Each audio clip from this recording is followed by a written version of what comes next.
Salam tout le monde, bienvenue sur votre chaîne d'actualité Maroc 24. Pensez à vous abonner à la chaîne pour rester informé.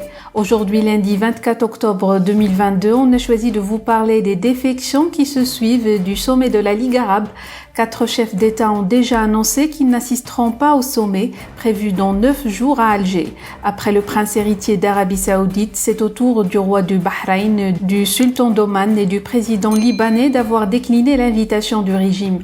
Auparavant, les médias algériens avaient fait état d'une participation record de dirigeants arabes aux travaux du sommet.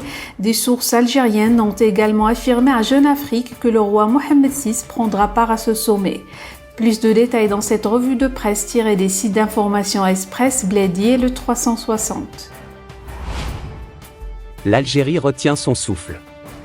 Le compte à rebours a commencé pour le sommet arabe, prévu les 1er et 2 novembre à Alger, et les choses ne semblent pas se dérouler comme veut bien le faire croire la machine à propagande d'Al-Mouradiya.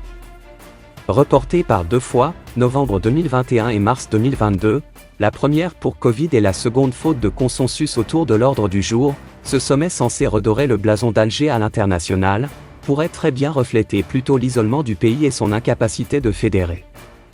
Le premier revers est venu d'Arabie Saoudite, dont le prince héritier Mohamed Ben Salman s'est excusé de ne pouvoir faire le déplacement pour cause de soucis de santé.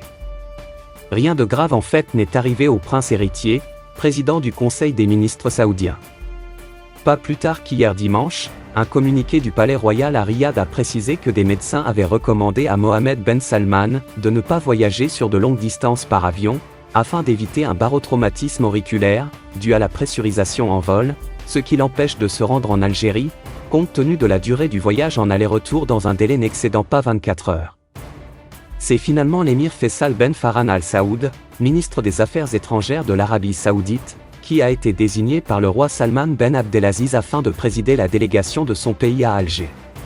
À elle seule, cette défection a semé un vrai vent de panique à Alger, le régime n'ayant cessé ces derniers jours de claironner que le sommet arabe d'Alger allait se tenir avec un nombre record de chefs d'État, voire la présence de tous les poids lourds des dirigeants arabes. Quand on sait que le niveau de représentation est l'unique enjeu de ce sommet, l'absence de MBS en sonne déjà le glas. Hier encore, dimanche, certaines sources médiatiques ont annoncé que 3 autres chefs d'État ne seront pas eux non plus présents à Alger. C'est ainsi que le roi du Bahreïn, Ahmed Ben Issa Al Khalifa, sera représenté par le vice-premier ministre bahreïni, Mohamed Ben Moubarak Al Khalifa.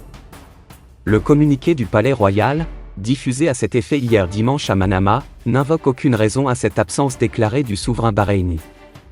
Le sultan d'Oman, Haitham Ben Tarek, ne sera lui aussi pas non plus de la partie au sommet d'Alger, mais enverra un représentant en la personne du vice-premier ministre omanais, Essad Ben Tarek Al Saïd. Pour sa part, le président libanais Michel Aoun, dont le mandat s'achève le 31 octobre prochain, ne représentera pas le Liban à Alger, comme préalablement promis. C'est l'actuel Premier ministre Najib Mikati, qui est pressenti pour le remplacer à la tête de la délégation du pays du Cèdre.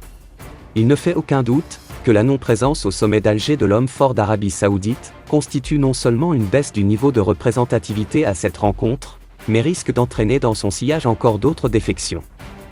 Ne serait-ce que parce que les sommets arabes sont généralement l'occasion pour de nombreux chefs d'État de pays en difficulté économique ou autres, tout particulièrement dans le contexte de la crise mondiale qui sévit actuellement, de solliciter la solidarité de bailleurs de fonds arabes, avec à leur tête l'Arabie Saoudite.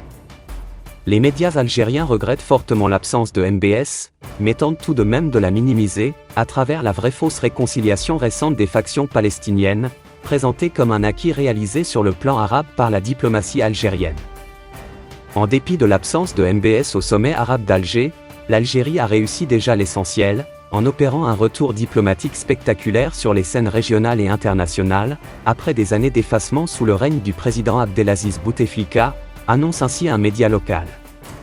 D'ailleurs, et comme pour tenter bien vainement de sauver la face, le président algérien s'est lancé hier dimanche, dans un appel téléphonique avec le chef de l'autorité palestinienne Mahmoud Abbas, histoire de faire oublier ce clair avertissement venu de Riyad.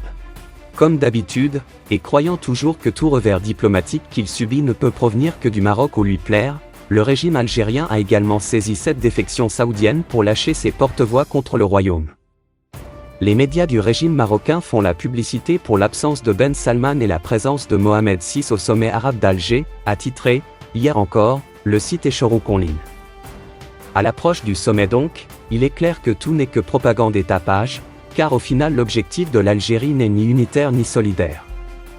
Abdelmadjid Tebboune est un président élu avec 60% d'abstention, et les généraux sont là, à la force du poing et de la matraque, assis sur la misère, les espoirs gâchés, les rêves perdus et les horizons fermés de tout un peuple. Le véritable enjeu, c'est cette recherche désespérée de reconnaissance internationale et de cette légitimité dont Tebboune et la junte ont tellement besoin, conscients qu'ils sont la raison de l'isolement continental et régional dans lequel se trouve le pays. Pour rester informé, je vous invite à regarder les vidéos Maroc 24 qui s'affichent sur votre écran.